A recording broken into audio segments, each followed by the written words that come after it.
Welcome to Talk with Brian. I'm Brian, and today we're tackling one of the most ambitious modernization challenges in enterprise IT, migrating from COBOL to Java. We're talking about systems that have been running for 50 years, processing trillions of dollars daily. Is it even possible to migrate them? Joining me is Dave, a resident software development expert who has worked on mainframe modernization projects. Dave, this is going to be fascinating. Thanks, Brian. COBOL to Java migration is one of the most complex undertakings in software engineering. It's not just a technology change. It's a complete transformation of how systems operate. I've got stories that will make developers both excited and terrified. Let's start with the basics. How much COBOL is actually still running out there? More than most people realize. Estimates suggest there are over 200 billion lines of COBOL code still in production. 95% of ATM transactions touch COBOL code. 80% of in-person retail transactions involve COBOL somewhere in the chain. Banks, insurance companies, airlines, government agencies, they all depend on COBOL systems. The U.S. Social Security Administration, the IRS, major airlines reservation systems. These are COBOL. It's the invisible backbone of modern commerce. Why hasn't it been replaced already if it's so old? Because it works. COBOL systems have been refined over decades. They're stable, predictable, and incredibly efficient at what they do. The cost and risk of replacing them has always seemed higher than the cost of maintaining them. Until recently, the crisis now is talent. COBOL programmers are retiring. The average age of a COBOL developer is over 55. Universities stopped teaching it decades ago. Organizations are facing a cliff where they won't have people to maintain these systems. So, is migration to Java actually possible? Can you really translate COBOL to Java? It's possible, but the word translation is misleading. COBOL and Java are fundamentally different paradigms. COBOL is procedural, file-oriented with fixed-point decimal arithmetic. Java is object-oriented with different memory models and floating-point math. There are automated translation tools that convert COBOL to Java, but the output is often called JOBOL. It's Java code that looks and acts like COBOL, procedural style. Giant methods, no objects. It works, but you haven't really gained the benefits of Java. So, what's the alternative? True modernization means rewriting with Java idioms, decomposing monolithic programs into services, using proper object-oriented design. But that's not translation. That's rebuilding the application from requirements. Much more expensive and risky. One bank tried automated translation first. They got 3 million lines of Java that nobody could maintain. It was worse than the COBOL because at least people understood COBOL. They eventually scrapped it and did a proper redesign, but it cost them 2 years and tens of millions of dollars. What are the biggest technical challenges in COBOL to Java migration? Let me count the ways. First, data types. COBOL has packed decimal, zone decimal, fixed point arithmetic with explicit precision. Financial calculations depend on exact decimal behavior. Java's float and double have rounding issues. Big decimal works, but performs differently. Getting identical calculation results is critical. If your Java code calculates interest slightly differently than COBOL, you'll have regulatory problems and angry customers. That sounds like a nightmare to validate. It is. You need extensive parallel testing. Run both systems with identical inputs and compare every output. Any difference must be investigated. Some differences are bugs in the migration. Some are actually bugs in the COBOL that everyone has worked around for years. I worked on a system where COBOL had a rounding bug in a rate calculation. The business had adjusted downstream processes to compensate. When we fixed it in Java, the correct calculation broke those downstream processes. We had to replicate the bug in Java to maintain compatibility. What about the data? COBOL uses very different file structures. COBOL typically uses vSAM files, hierarchical databases like IMS or mainframe DB2. The data is often in EBCDIC encoding with packed decimal fields. Record layouts are defined in copybooks with complex structures. Migrating data means transforming it, EBC to C to ASCII, packed decimals to regular numbers, fixed-length records to relational tables or modern formats, and you have to maintain exact precision during transformation. Can you migrate incrementally, or does it have to be big bang? Incremental is possible but complex. You need bridges between mainframe and distributed systems, MQ series for messaging, service layers that expose COBOL programs as APIs. It's called Strangler Fig pattern, gradually replacing pieces while keeping the overall system running. Big bang migrations are extremely risky. If anything goes wrong, you can't easily roll back. Incremental is safer but takes longer and requires running two systems in parallel. What about CICS and JCL?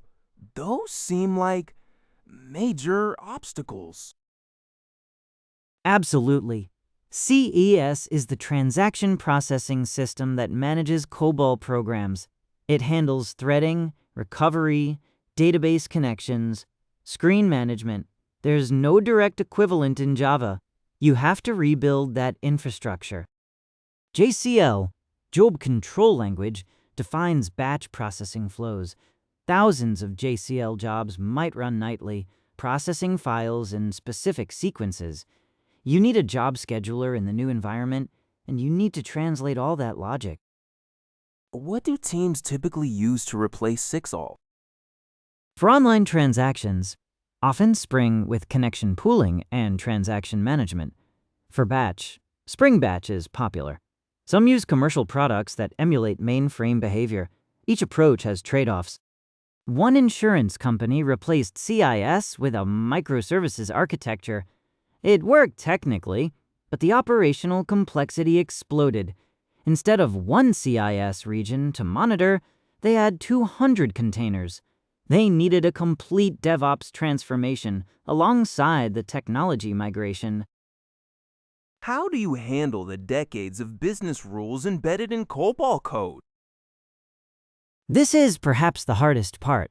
COBOL programs often contain business logic that nobody fully understands anymore. Rules about rate calculations, eligibility, processing sequences, edge cases discovered over 40 years of production. Documentation, if it exists, is often outdated. The original developers are retired or deceased. The code is the documentation, and COBOL code can be cryptic with abbreviated variable names and complex perform structures. How do you extract that knowledge? Reverse engineering, code analysis tools help visualize program flow. You interview anyone who remembers the system. You analyze production data to understand patterns, and you test extensively to discover behavior.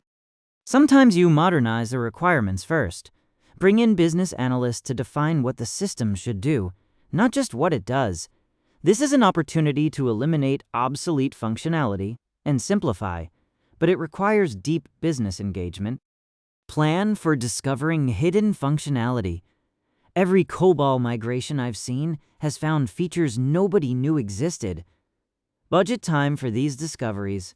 They will happen. Let's talk about realistic timelines and costs. What should organizations expect? Honest answer? Multi-year efforts and budgets in the tens to hundreds of millions. The Commonwealth Bank of Australia spent over $4 billion on a core banking transformation that included COBOL migration.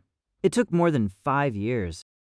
Smaller systems might take 1 to 3 years, But underestimation is the norm. A project planned for 18 months often takes 3 to 4 years. The complexity is always greater than initial assessments suggest. That's sobering. Why do estimates miss so badly? Several reasons: unknown code paths that only activate during specific scenarios, data quality issues discovered during migration, integration complexity with surrounding systems, regulatory requirements for parallel running, and just the sheer volume of testing needed. A government agency estimated 2 years for migration. At year 2, they were maybe 40% done. The original team had left. New people needed ramp-up time. They eventually finished at year 5, after bringing in external expertise and tripling the budget. Are there alternatives to full migration? Yes, and they're worth considering. First, you can wrap COBOL as services, expose existing programs through APIs without changing the core logic. This provides modern interfaces while keeping proven business logic. Second, you can lift and shift to modern mainframe environments. Run COBOL on cloud-based mainframes or modernized infrastructure. IBM offers options, as do cloud providers. What about those AI-powered conversion tools I keep hearing about? They're improving, but not magic. AI can help with code analysis, pattern recognition, and generating initial translations. But the output still needs human review. AI doesn't understand the business context. Treat AI as an accelerator, not a replacement. It might reduce migration time by 20 to 30%, but the hard work of understanding logic, validating behavior, and testing remains human-driven. Anyone promising effortless COBOL to Java conversion is overselling. If it sounds too good to be true, it is. This is genuinely hard work that requires expertise and patience. When does migration make sense versus maintaining COBOL? Migrate when talent risk is critical. If you can't find or train COBOL developers, you have no choice.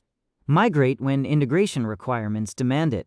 If modern APIs and cloud deployment are essential for business strategy.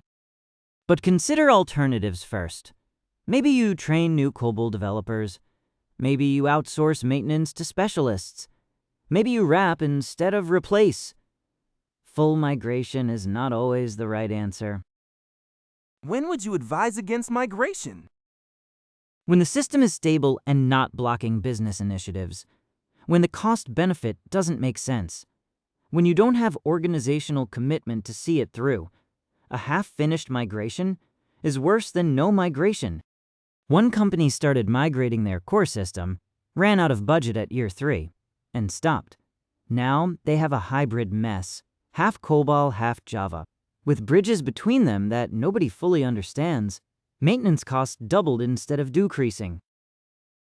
Final thoughts.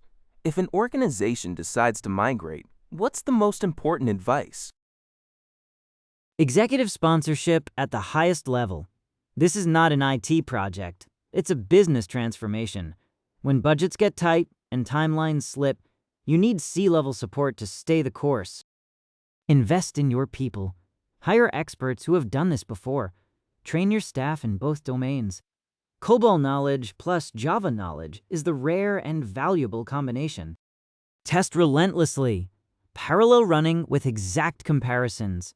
Automated regression testing. Performance testing under realistic load. Testing is not a phase. It's continuous throughout. Plan for the unexpected. Build buffer into timelines and budgets.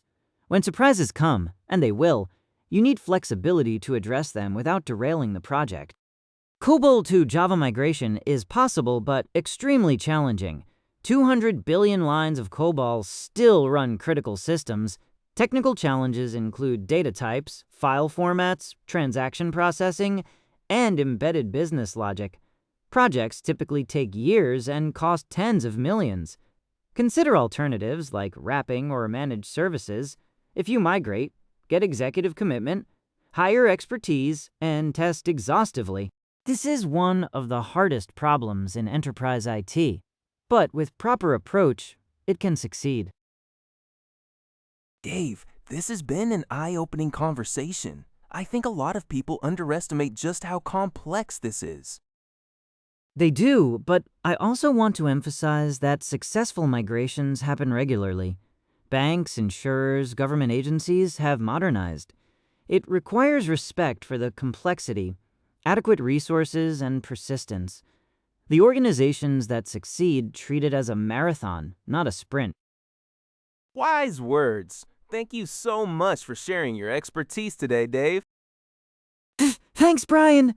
To everyone facing COBOL modernization, take it seriously, plan carefully, and don't give up. The modern world on the other side is worth the journey. And that's our show for today. If you're dealing with mainframe modernization, share this episode with your leadership. We'll be back next week with more tech insights. Until then, keep learning and keep migrating. This is Brian, signing off.